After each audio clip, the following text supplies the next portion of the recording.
Okay, now the Buddha is going to show how this monk progresses further beyond the stage of a trainer or of a trainee, one who's still in training, to the stage of an arhat.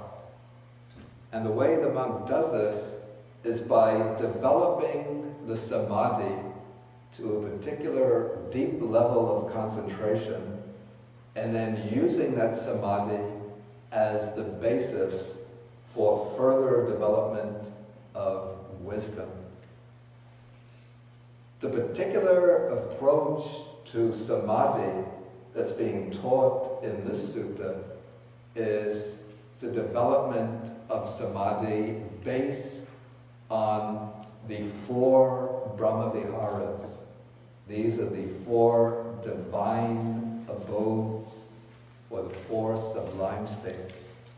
And I prepared a table which gives some analysis of the 4 sublime states. Has everybody gotten a copy of the table? Anybody didn't get it? If anybody didn't get it, then just raise your hand.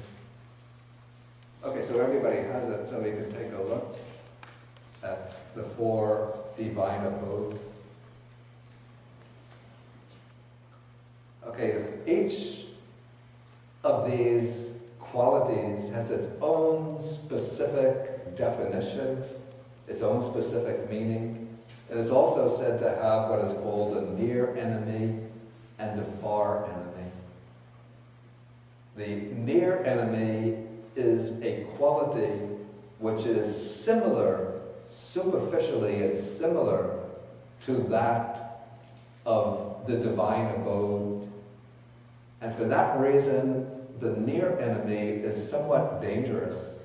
It's a little bit like somebody who really is intent on harming you, but he appears as a friend who comes and says, let me help you, let me be of assistance to you, but the person wants to get close to you in order to injure you, or to undermine your well-being. The far enemy is the quality that is directly opposed to the divine quality. And so the far enemy is the type of mental state that it is the purpose of the divine quality to overcome and eliminate. So the first of the 4 divine abodes is Metta, or loving kindness. And the specific quality or nature of loving kindness is the wish for the well-being and happiness of all beings. And so when one develops loving kindness as a meditation, then one extends to others the wish, may these beings be well, may these beings be happy. Sometimes one can amplify this in various ways. May they be peaceful, may they be healthy, may all of their good wishes be fulfilled. Okay, so this is metta, or loving kindness. Then the near enemy of loving kindness, let's take the far enemy first. The far enemy of loving kindness is ill will, hatred, resentment. And so we develop loving kindness in order to overcome ill will. And if ill will comes into the mind, then it will overpower loving kindness. And so we have to develop loving kindness as a way of strengthening the mind in this wish for the well-being and happiness of others. So if others treat us in mean and cruel ways, if others try to harm us, then we won't feel any ill will or resentment towards them. But we will continue to wish for their well-being and happiness.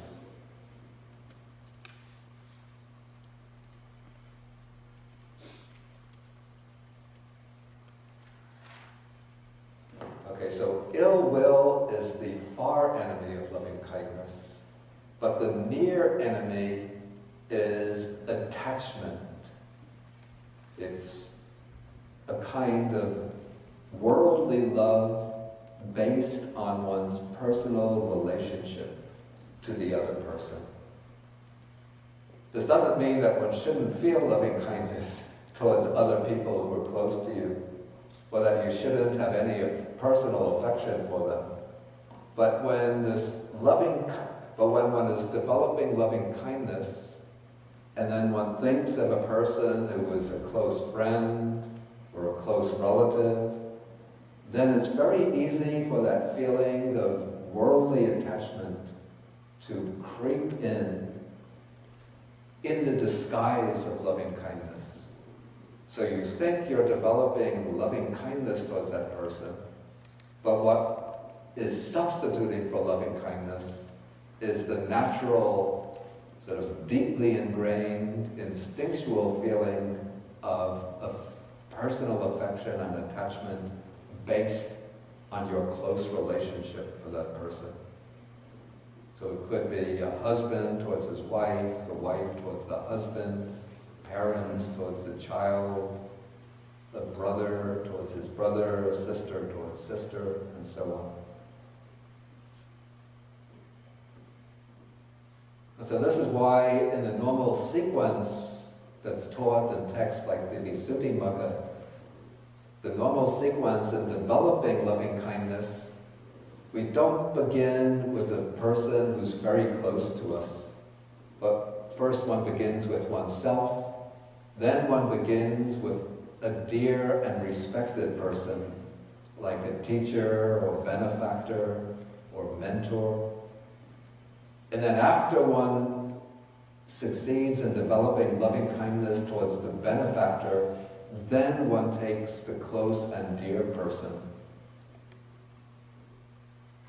Because it's through developing loving kindness towards the benefactor that one has a person with whom one has a positive relationship. And so it's relatively easy to arouse the loving kindness. But because this person is not related so closely to you, you can experience the distinct flavor of loving kindness without confusing it with this attachment and this kind of a clinging related to personal affection.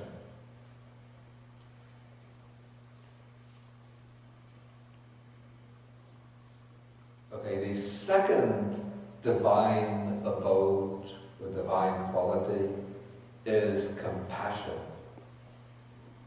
Now, loving kindness is taken to be the foundation for all four of the divine abodes, because loving kindness extends the wish for the well-being and happiness universally to all beings.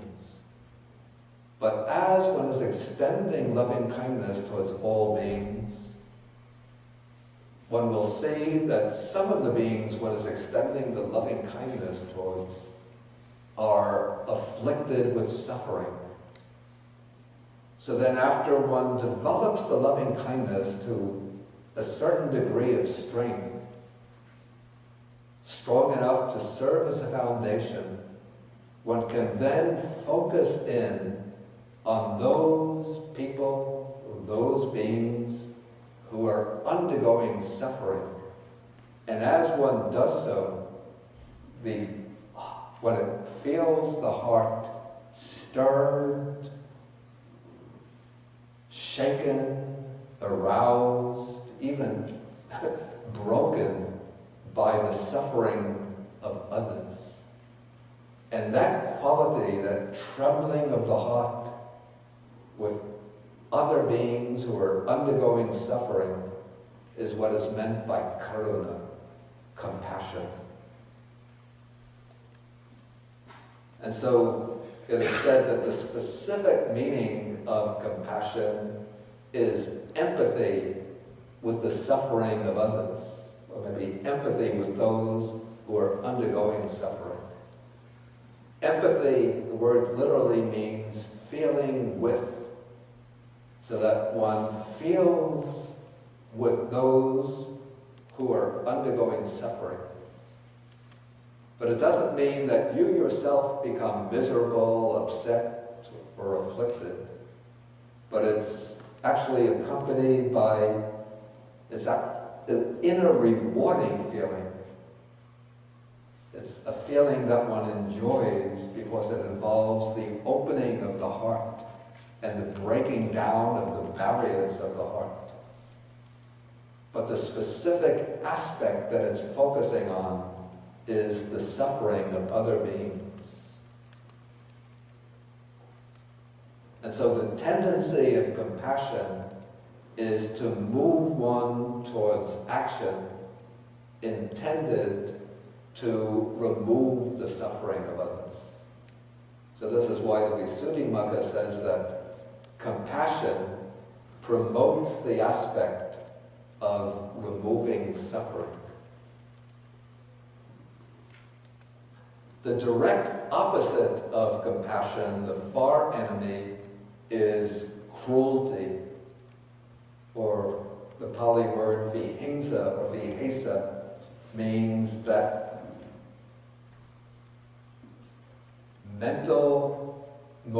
motivation of the mind that moves one to inflict suffering on others, the drive to harm and injure others. And so a person with compassion will never think of harming others, but will always want to do anything possible to remove the suffering of others. Okay, the near enemy, what's called the near enemy of compassion, is worldly grief. This is the grief that arises when one hears that somebody who is dear and beloved to oneself has undergone a certain type of suffering, that they're ill, that they've been injured, that they're in trouble or difficulty. Then there arises, it could be worry, concern, grief, a sense of misery. But that grief or misery, though one thinks it's an altruistic feeling, but if we examine it closely, we'll see that it's really a self-referential feeling. One is grief-stricken because this person is dear to me. This is my beloved son, my beloved daughter, my beloved brother or sister. And so when they are in trouble, then one feels agitated and distressed because it's someone who is dear to myself. When one has true compassion, let's say a highly developed level of compassion, then when one hears about the suffering of those who are dear to oneself, one won't be grief-stricken, but one will still be concerned. But it's the concern which arises from a true wish to eliminate their suffering, not from the feeling that I will be deprived of somebody who's loved by myself.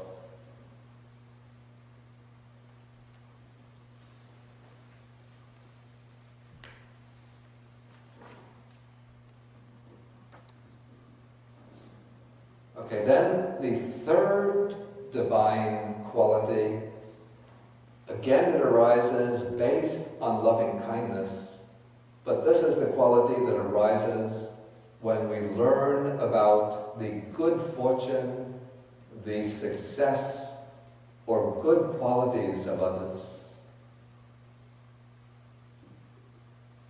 This quality is called in Pali mudita, which is based on the word or the verb muditi, which means to feel joy.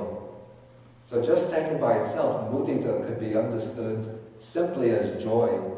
But when we take it in the context of the four Brahma Viharas, we see it has to be a kind of joy that is based on knowing about the success or good fortune of others.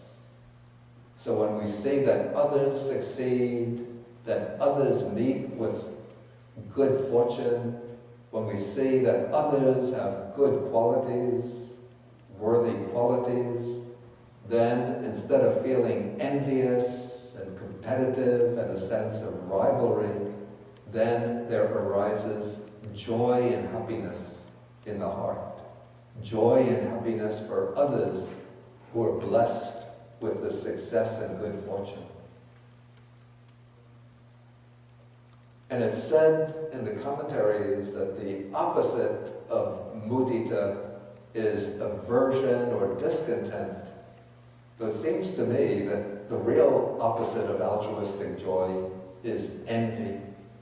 That is, when others succeed, when others display some virtuous qualities, one resents their success, and then one feels envy on that account.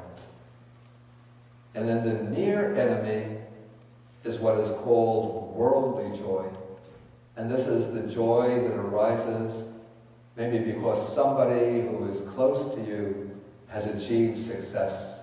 And then you're rejoicing, not because of this kind of detached joy for the other person, but you're joyful because that is one's beloved, dear and beloved wife, husband, son, daughter, brother, sister, whatever.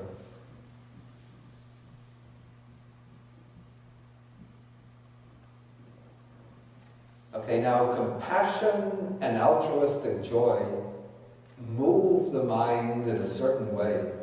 Compassion sort of shakes the mind, shakes the heart, can make the heart tremble. And mudita, altruistic joy, can cause this elation or uplifting of the heart. And so to perfect them, one has to develop the fourth divine abode, divine quality. This is called upekkha, which is equanimity.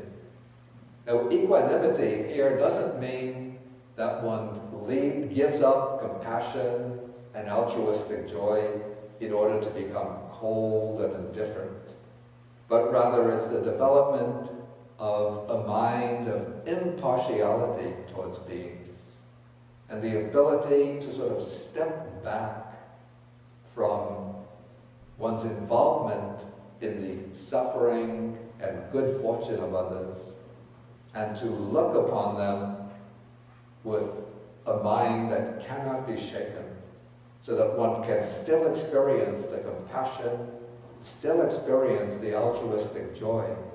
But because one has developed this equanimity, the mind remains calm, composed, always well balanced. And so it's said in the commentaries that upekkha has the particular aspect or characteristic of impartiality towards living beings, looking upon all beings as the same, without discrimination or distinctions. And then the far enemy of upekkha is attachment to some and resentment or ill will towards others. So both of these show that the mind is not perfectly balanced. The mind is swinging towards one extreme in relation to those who are dear, towards the other extreme in relation to those who are hostile to oneself. So that is the far enemy. And the near enemy of upekkha is dull indifference or apathy. That's complete lack of concern for others. Or kind of complacency, just being satisfied with one's own well-being and success, but not caring about others.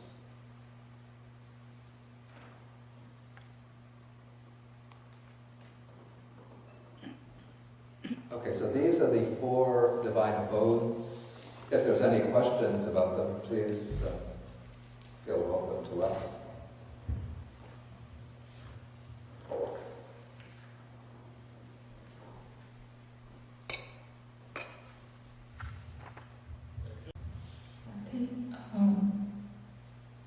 If worldly attachment based upon personal relationship is considered as the near enemy to loving kindness, why does the Metta Sutta teaches that one should develop loving kindness just like a mother towards her only child? That one should give up what? One should develop loving kindness Oh, just as a mother towards her only child.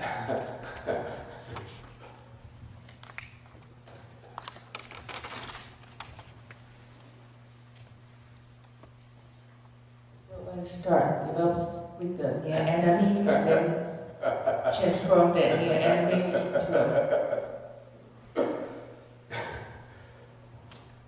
It would seem to me that one can begin by developing the kind of, okay, maybe this is the point. That one should develop don't forget it says, evampi sabba bhutesu manasam bhavaya parimana. That one develops the mind of loving kindness towards all beings. So one uses the kind of love that the mother has towards the only child as the example of the kind of love that one should develop. But one has to develop that love towards all living beings. But it's just an example that's used in the sutta, maybe to be poetic.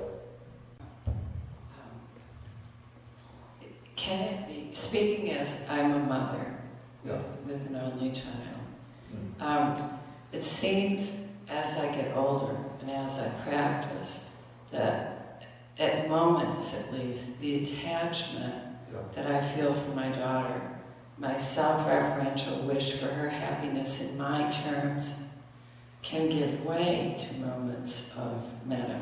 Can give way? Yes, that the near enemy can almost be an object for me as a worldling. I can take attachment itself, and at moments it can be refined or open up into metta. Yeah, I think that's definitely the case. And so, when one is developing metta, this doesn't mean that one shouldn't take the people who are dear and close to oneself as objects of metta. Because even within the normal sequence of the persons that one chooses, according to the method of Visuddhimagga, one does take a dear and close person, and it can be one's own child. But as one is practicing, one has to be able to distinguish, is this a feeling of sort of natural, instinctual, maternal attachment to the daughter, or am I really developing loving kindness towards her? And as one goes on with the practice of metta, then one gets a clearer sense of what is the distinctive flavor or the felt tone of loving kindness. And so then one can replace the sort of clinging feeling of attachment with the genuine feeling of loving kindness, even towards those who are very close and dear to oneself.